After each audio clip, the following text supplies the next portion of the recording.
The school bell had just rung, and laughter filled the playground, but not the kind that warms your heart. This laughter was cruel. It echoed around the swings, sharp and mocking. 8-year-old Lila stood alone, clutching her small pink lunchbox, tears welling up in her big brown eyes. Her dress, once her favorite, now had dirt smudges from when the 3 older girls had pushed her to the ground. "Why do you always wear the same shoes?" one of them sneered. "They look like something from a thrift store." Another chimed in. Lila tried to swallow her tears, but her lip quivered. "My mom says they're special because she fixed them for me," she whispered. The girls laughed louder. "Fixed them? What is she, a cobbler?" When the bell rang again, signaling the end of recess, Lila walked slowly to class, her small shoulders hunched. She didn't tell anyone what happened, not even her teacher. But when her mother picked her up that afternoon, she noticed. "Sweetheart, why are your shoes dirty?" "Emma," her mother, asked softly. Lila hesitated, then broke down. Between sobs, she told her everything about the names, the laughter, and how they called her poor. Emma's heart clenched as she listened, holding her daughter close in the car. But she didn't scold or storm into the school right away. She kissed Lila's forehead and said quietly, "Don't worry, baby. Mommy's got this." That night, while Lila slept, Emma sat alone in the living room staring at the worn-out shoes by the door. They weren't just old shoes. They had a story.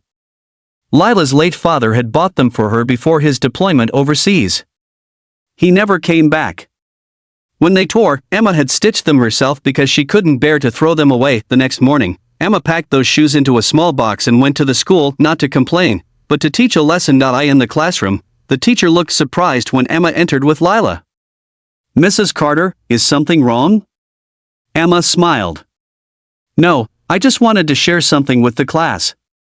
The kids stared, whispering as Lila's mother set the small box on the teacher's desk. "I heard some children were making fun of Lila's shoes," Emma began, her voice calm but steady.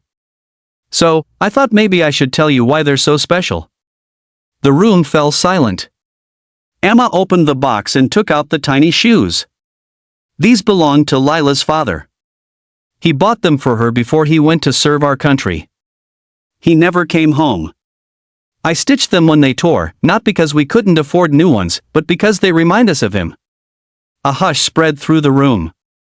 Even the 3 bullies who had laughed at Lila were staring down at their desks, guilt creeping across their faces. Emma continued softly, "Sometimes what you see as old or broken is something precious to someone else.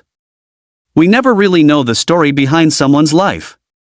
So before you laugh, before you judge, ask yourself if you'd still laugh if you knew their story." One of the girls, the ringleader named Sophie, bit her lip. Her eyes were glassy as she whispered, "I'm sorry, Lila." Emma nodded gently.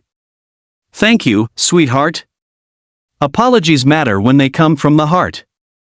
From that day forward, something changed at that school.